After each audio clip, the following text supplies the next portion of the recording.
Assalamualaikum warahmatullahi wabarakatuh.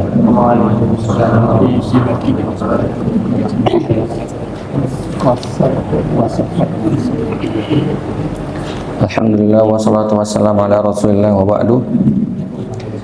Insyaallah pada pertemuan kali ini kita akan membahas teori ya, full teori, yaitu di jilid 4 halaman 15. Berarti dimulai dari kiri ya, dari kiri halaman 15.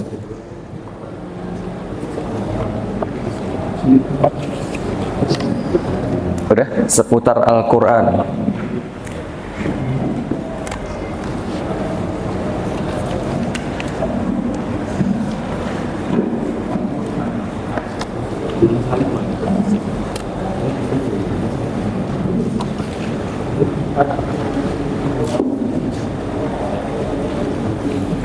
Pada pertemuan kali ini kita akan sedikit membahas jilid 4, yaitu teori ya. Jilid 4 adalah semuanya full teori. Dikarenakan Al-Hunafah sendiri ada program atau ada hal yang harus diurus oleh para musyrif, maka kita akan membahas jilid 4. Dimulai dengan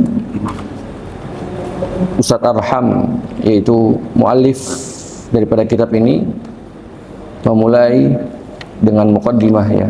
Kita nggak perlu membaca muqaddimah, antum bisa baca sendiri. Kemudian beliau juga membahas sedikit tentang Al-Quran. Apa itu Al-Quran? Al-Quran adalah kalamullah. Apa kalamullah? Perkataan Allah yang mujiz. Apa itu mujiz? Yang berisikan mukjizat.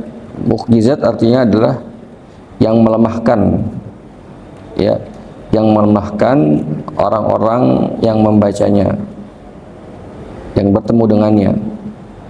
Dikarenakan Al-Quran sendiri ya ikhwah adalah semenjak Al-Quran diturunkan, Allah Subhanahu wa taala menantang manusia gitu ya.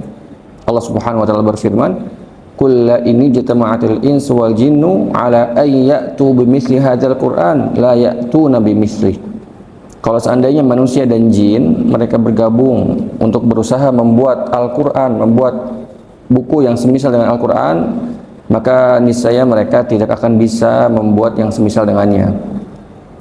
Allah juga turunin kadarnya. Kalau membuat satu buku itu susah, Allah turunin kadarnya dalam surat Hud. Qul fa'tu bi 'ashri suwarim muftarayah, kata Allah ya, muftarayat.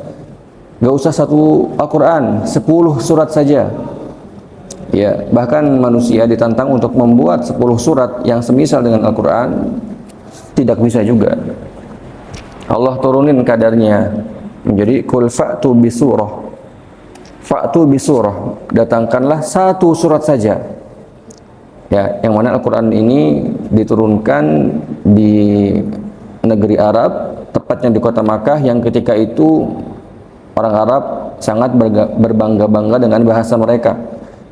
Bahkan mereka juga mempunyai pasar yang khusus untuk menjual syair yang berisikan tentang syair-syair orang Arab. Ya, mereka sangat berbangga-bangga dengan bahasa, dan mereka yang segitu besarnya bahasa mereka yang sering membuat syair-syair dari zaman dahulu itu masih ada sampai sekarang gitu ya. Saking mereka itu bahasanya bagus ya, mereka tidak bisa mendatangkan yang semisal dengan Al-Quran. Kemudian Al-Quran juga yang diturunkan kepada penutup para nabi dan rasul, yaitu Nabi Muhammad SAW melalui perantara malaikat Jibril yang tertulis di dalam mushaf ya. Al-Quran memang asalnya ditulis ketika Nabi Muhammad SAW mendapatkan wahyu, maka beliau menyuruh para sahabatnya ya, sekretaris utamanya adalah Zaid bin Sabit, untuk menulis Al-Quran tersebut, untuk menulis apa yang beliau sampaikan. Dan ketika itu Nabi Muhammad SAW melarang para sahabatnya untuk menulis hadis dikarenakan takut tercampur antara Al-Quran dan hadis. Dan Al-Quran sendiri menjadi mushaf, yaitu menjadi sebuah satu kesatuan, adalah ketika zamannya Abu Bakar As-Siddiq radhiyallahu an, yaitu ketika perang Yamamah, ketika Abu Bakar As-Siddiq memerangi orang-orang kafir, memerangi orang-orang murtad, maka di sana terjadi pertumpahan darah yang banyak ya, yang mana membuat puluhan ribu qurra ya, orang-orang yang hafal Al-Quran itu meninggal. Maka Abu Bakar As-Siddiq khawatir, Umar ya, aslinya Umar khawatir kalau Al-Quran itu akan lenyap seperti lenyapnya kitab-kitab sebelumnya. Maka Abu Bakar As-Siddiq berinisiatif untuk membukukan Al-Quran, yaitu mengumpulkan Al-Quran yang tadinya itu tercecer ya, tercecer di rumah-rumah para sahabat, dijadikan satu buku dari Al-Fatihah sampai An-Nas yang disampaikan kepada kita dengan mutawatir ya. Mutawatir apa? Yang diriwayatkan kepada banyak orang yang tidak mungkin orang tersebut berbohong ya. Jadi kalau hadis itu ada yang ahad ya, ada yang dhaif, ada yang ahad, ada yang mutawatir. Kalau Al-Quran semuanya mutawatir, yang tilawahnya bernilai ibadah. Ketika kita membaca Al-Quran, maka itu dinilai dengan ibadah setiap hurufnya. Berbeda dengan hadis. Kalau hadis tidak ada, memang membaca hadis itu dapat pahala gitu ya, tapi tidak seperti membaca Al-Quran, karena Al-Quran sendiri setiap hurufnya adalah ibadah. Yang dimulai dari surat Al-Fatihah dan ditutup dengan surat An-Nas, dan urutan Al-Fatihah sampai An-Nas itu bukan datang dari sahabat, bukan datang oleh yang menulisnya gitu ya, tapi datang langsung dari Rasulullah SAW. Yaitu ketika Rasulullah SAW namanya Al-Ardul Akhirah menyetorkan hafalan terakhirnya kepada Jibril di tahun ke-11 Hijriah. Ya, beliau SAW menyetorkan ketika itu pada bulan Ramadan sebanyak 2 kali setoran terakhir tuh kepada Jibril, 2 kali. Ya, di situ baru dijelaskan bahwasanya letak-letak ayat yang berurutan dari Al-Fatihah sampai An-Nas. Dikarenakan Al-Quran ketika turun kepada para sahabat itu tidak berurutan. Kadang-kadang misalnya hari ini surat Al-Baqarah ayat ke 100 sekian, besoknya surat Al-Maidah ayat ke 1, besoknya lagi Al-Baqarah ayat ke 50, yang tadinya 100 jadi ke 50. Jadi tidak beraturan. Ya, sesuai dengan apa?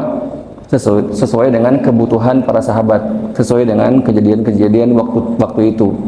Kapan bisa sepenuhnya dari Al-Fatihah sampai An-Nas? Yaitu ketika Al-Ardul Akhirah itu, ketika Nabi Muhammad SAW menyetorkan hafalannya ke Jibril, dan beliau ketika itu langsung mengajarkan kepada sahabatnya, letakkan ayat ini di sini, letakkan ayat ini di sini, dan jadilah menjadi susunan dari Al-Fatihah sampai An-Nas.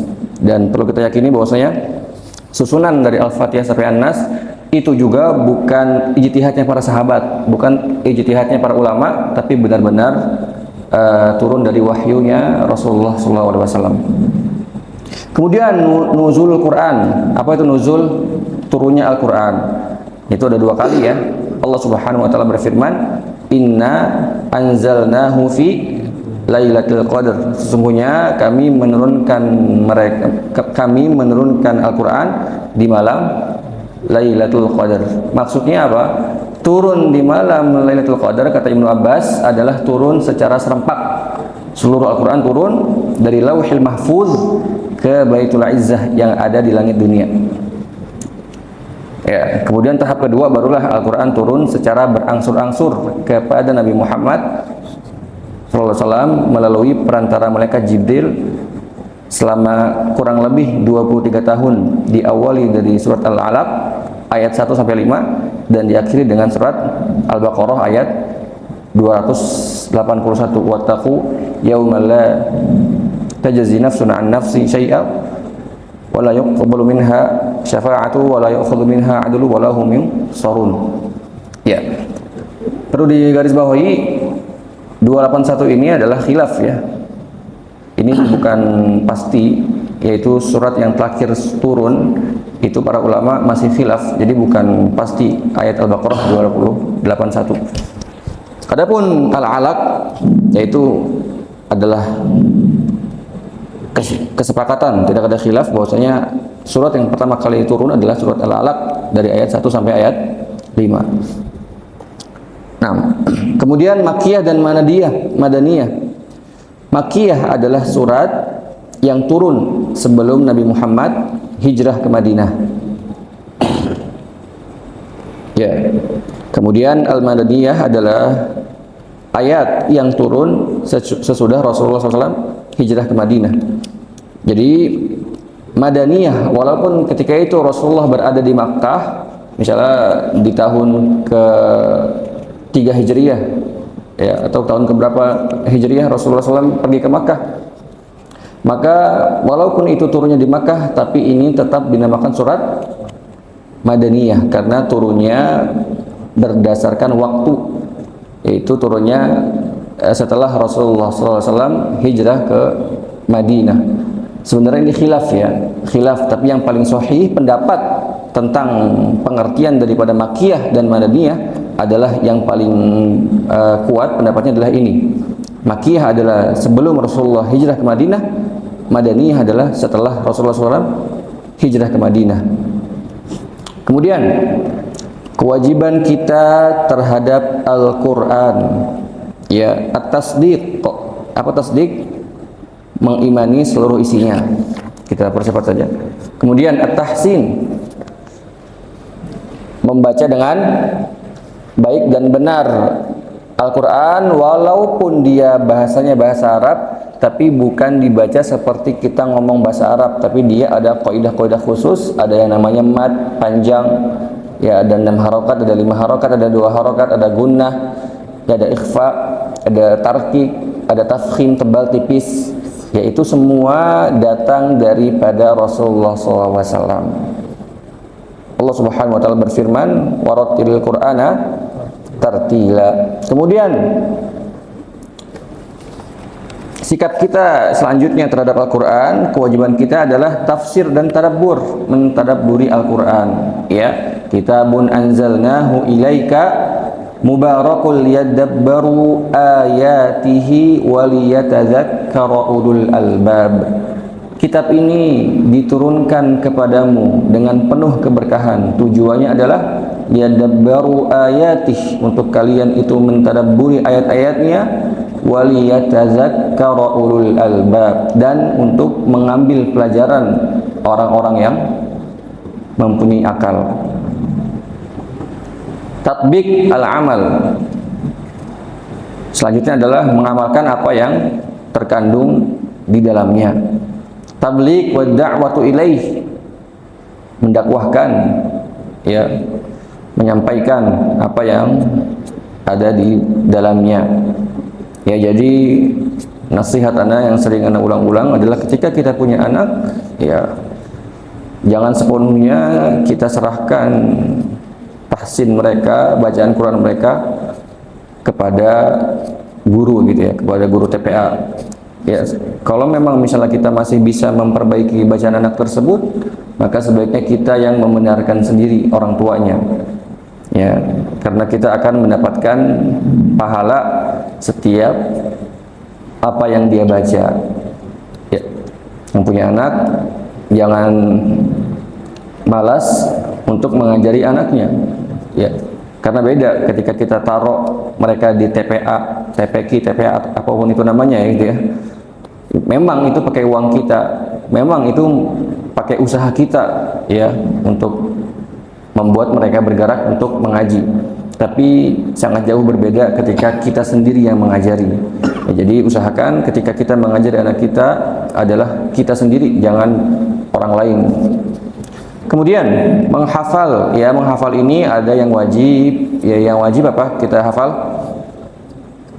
Al-Fatihah, wajib kita hafal, ya, karena membaca Al-Fatihah adalah rukun daripada sholat, ya, wajib membaca Al-Fatihah. Kemudian, ya, seyogyanya bagi kita untuk menghafal surat-surat yang disunahkan untuk dibaca, yaitu surat dua ayat terakhir surat Al-Baqarah ya, amanar rasulu bima, ayat kursi Allahu la ilaha illa huwal hayyul qayyum.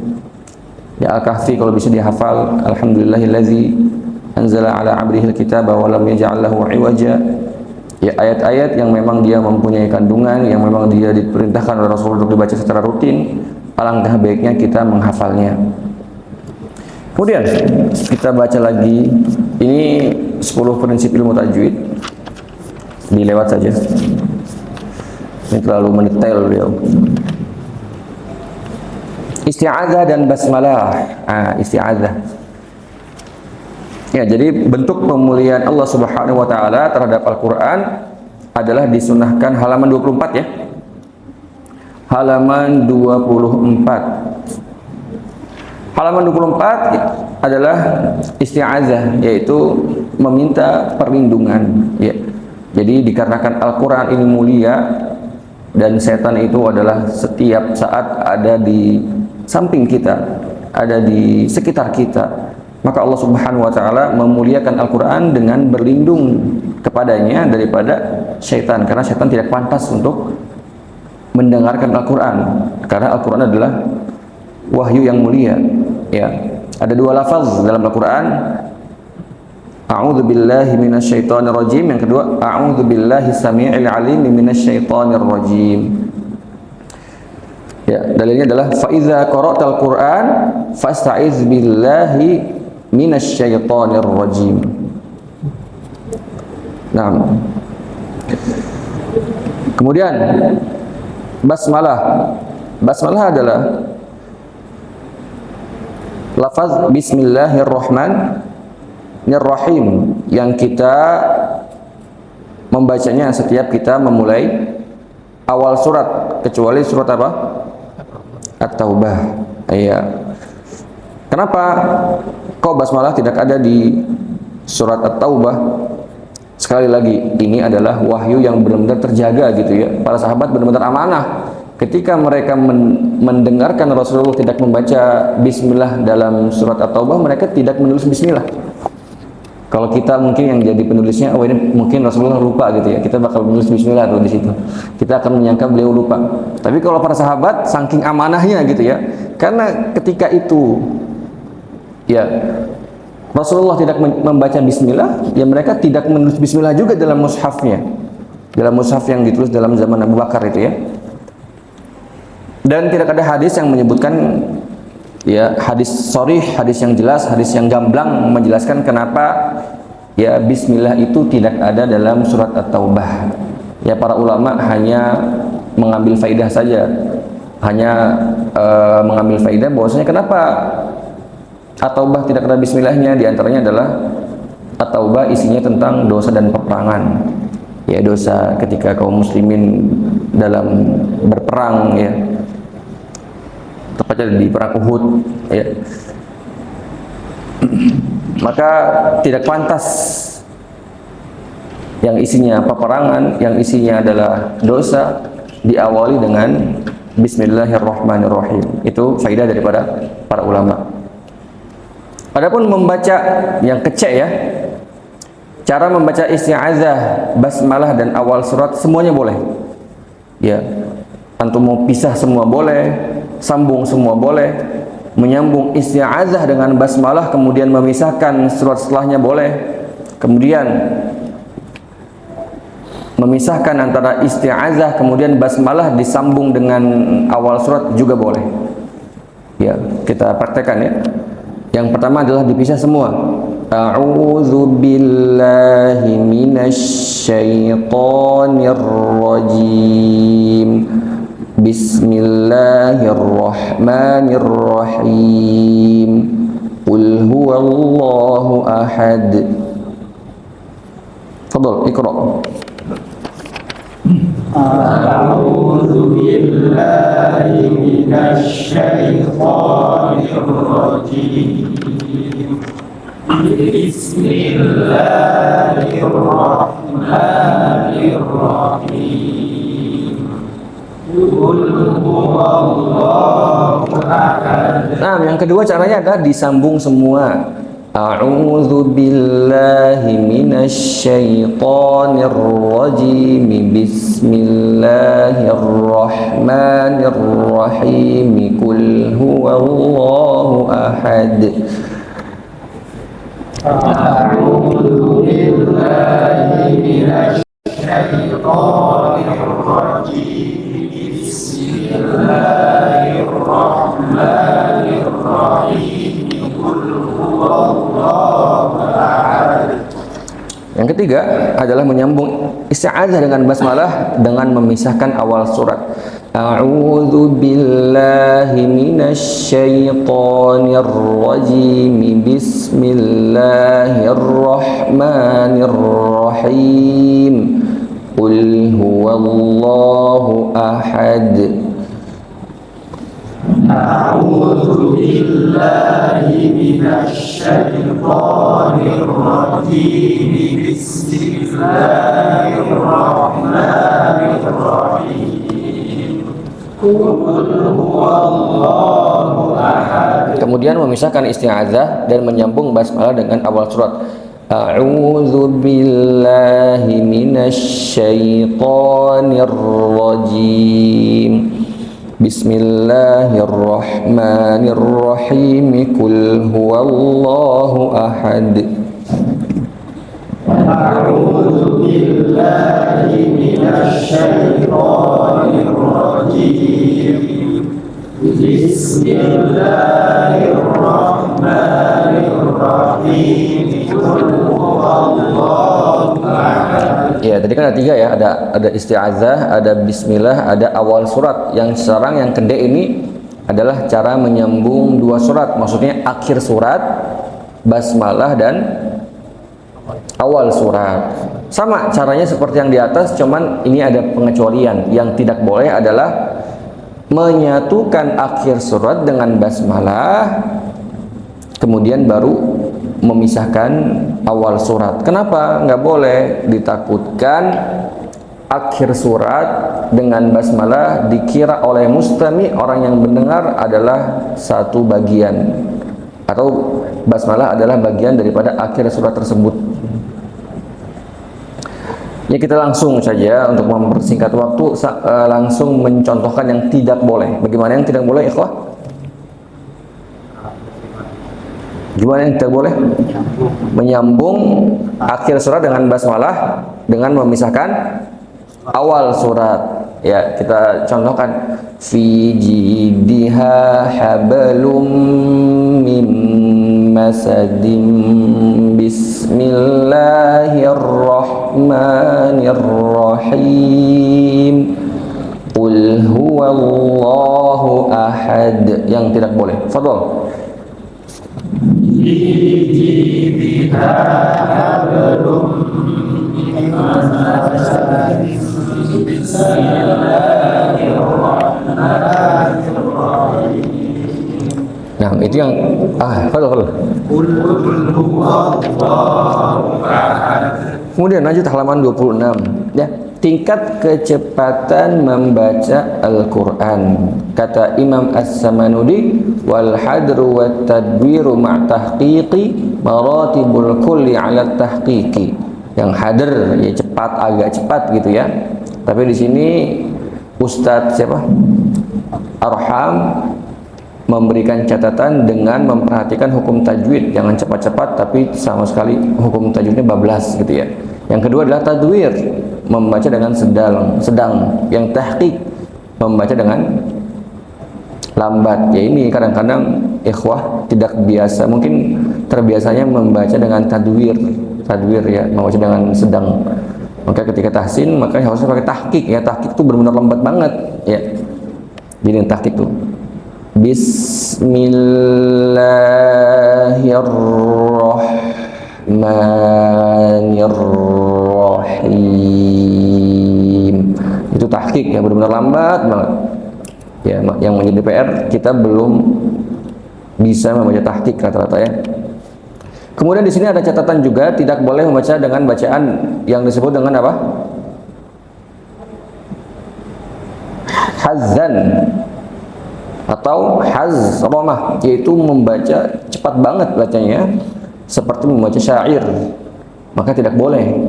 Karena Rasulullah SAW bersabda, nah Rasulullah SAW melarang ya, sebuah hadis yang diriwayatkan oleh Al-Bukhari, nah Rasulullah SAW an hadzil Qur'ani ka hadzis syair, membaca Al-Quran dengan cepat seperti membaca syair. Kemudian halaman ke-27. Nah, ini salah satu dari antum baca ya, ntar Anda jelasin. Anda akan menjelaskan yang bahasa Arab ini sangat penting sekali. Silakan, ada yang mau baca nggak? Salah satu bagian penting. Fadl, ahadu minkum. Salah satu dari antum baca. Salah satu bagian penting. Saya baca. Nah, salah satu bagian penting dari kesempurnaan bacaan Al-Quran adalah menyempurnakan harokat. Maksudnya adalah pengucapan vokal A, I, U dengan sempurna. Setiap huruf yang berharokat fathah atau yang berbunyi A harus dibaca dengan membuka bibir secara sempurna, sehingga terucap A secara sempurna, dan tidak boleh miring ke E atau ke O, atau pada huruf-huruf yang tebal atau tafkim, tidak boleh miring ke A. nah, betul. Yang lain, lanjut baca. Betul. Setiap huruf yang berharokat kasroh atau yang berbunyi I harus dibaca dengan merendahkan bibir bagian bawah sehingga terucap I secara sempurna dan tidak boleh miring ke E. Lanjut. Setiap huruf yang berharokat dhammah atau yang berbunyi U harus dibaca dengan memonyongkan atau membulatkan bibir secara sempurna sehingga terucap U secara sempurna dan tidak boleh miring ke U. Nah, kita baca ini ada Ustadz Arham mengkutip perkataan Imam At-Tibi, salah satu imam tajwid terkenal ya, dalam manzumah, dalam bait syairnya. Manzumah itu syair sebenarnya, cuman dia kenapa disebut manzumah?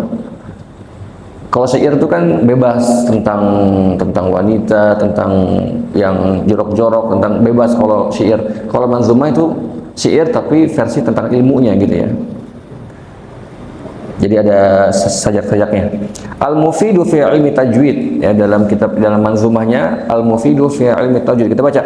Wa kullu madmumin falam yatimma illa bi dhammi syafatayn dhamma. Fadhal.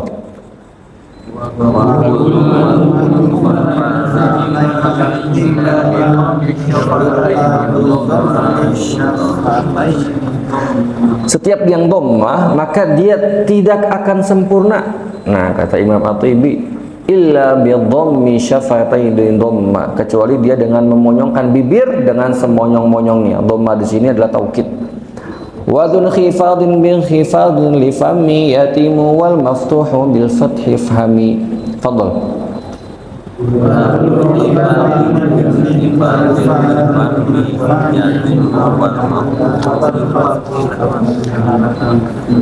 Kemudian yang kasroh adalah dengan merendahkan bibir, merendahkan mulut ya, I ya, merendahkan mulut ya, maksudnya senyum. Maka kalau ketika dia senyum, yatimu, maka dia telah sempurna. Wal maftuha bil fathi fahmi. Kalau fathah maka dengan al-fath kata fatahah. Apa fatahah? Membuka mulut, maka ketahuilah. Nih dia kenapa alasannya? Di sini alasannya. Idzin hurufu takun muharrakah yasrakuha makhraju aslil harakah. Fadhal.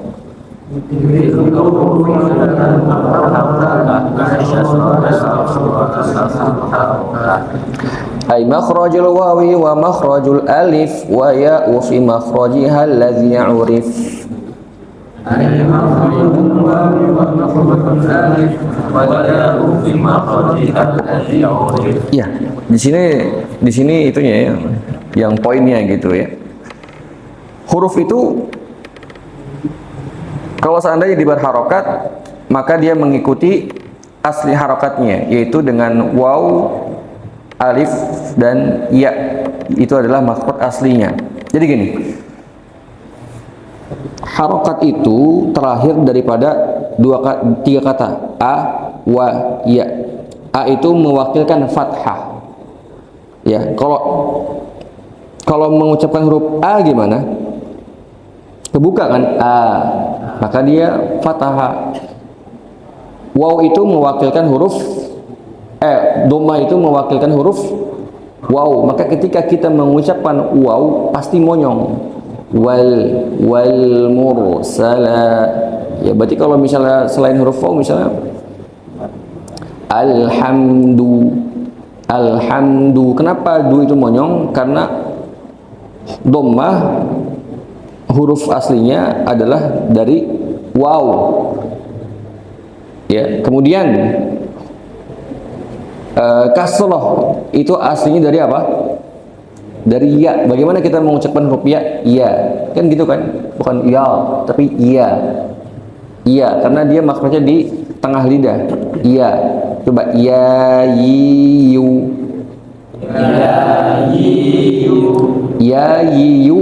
Kalau orang yang benar maka dia mengucapkan ya itu dengan senyum, ya. Jadi kalau ditanya kenapa fathah itu harus terbuka, waw itu harus monyong, ya kasrah itu harus senyum, karena asli mereka adalah a, wa dan ya. Asli mereka adalah dari a, wa, ya. Makhraj aslinya itu perubahan dari kata a, wa dan ya. Di sini juga Imam At-Tibi mengingatkan, fa in taral qari'a lan tantabiqa shifahuhu bi dhammi kun muhaqqiqa.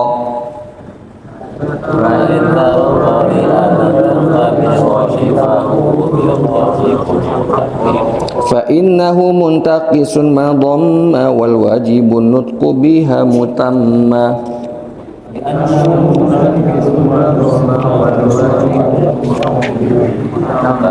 Nah, kalau seandainya ada seorang qari, ya dia tidak membulatkan syifahu. Mana syifah? Membulatkan bibir ya, mulutnya. Ketika mengucapkan dhammah, dia tidak membulatkan bibirnya, tidak monyong. Maka ketahuilah dia adalah muntaqisun. Apa itu muntaqis? Naqis. Mana naqis? Dia telah mengurangi kesempurnaan. Dia tidak sempurna mengucapkan huruf tersebut. Kalau dhamma itu harus monyong. Maka kun muhaqqiqah, jadilah orang yang merealisasikan yang tadi di atas. Wal wajibun nutqu bihi mutimma, dan wajib ketika mengucapkan Al-Quran adalah dengan menyempurnakan yang telah dijelaskan di atas, yaitu fathah itu kebuka, kasroh itu turun, dhamma itu monyong, gitu ya. Kemudian halaman 28. Contoh itu antum kalau mau artinya bisa baca nanti di rumah ya. Itu arti yang tadi itu. Contoh-contoh perubahan arti jika salah harokat, ya salah harokat itu bisa artinya berubah banget, ya. Contohnya dalam surah Al-Bara'ah nih. Kita baca ya. Annallaha bari'um minal musyrikin wa rasuluh.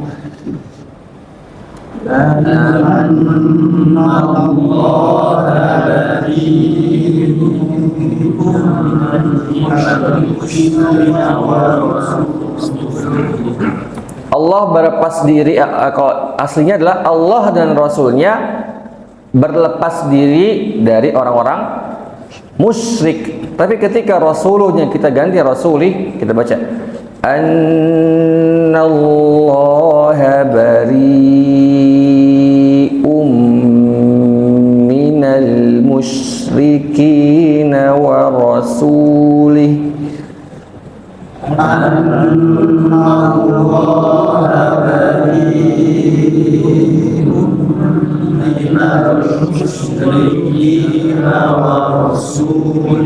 Ya, ketika dhammah berubah menjadi kasrah, maka artinya adalah Allah berlepas diri dari orang musyrik dan rasulnya.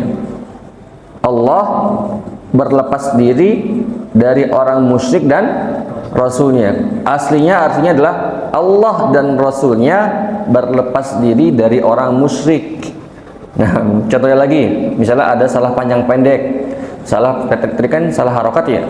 Kalau salah panjang pendek, misalnya kita baca gini, yang aslinya adalah innal abrara yashrabuna min ka'sin kana mizajuha kafura.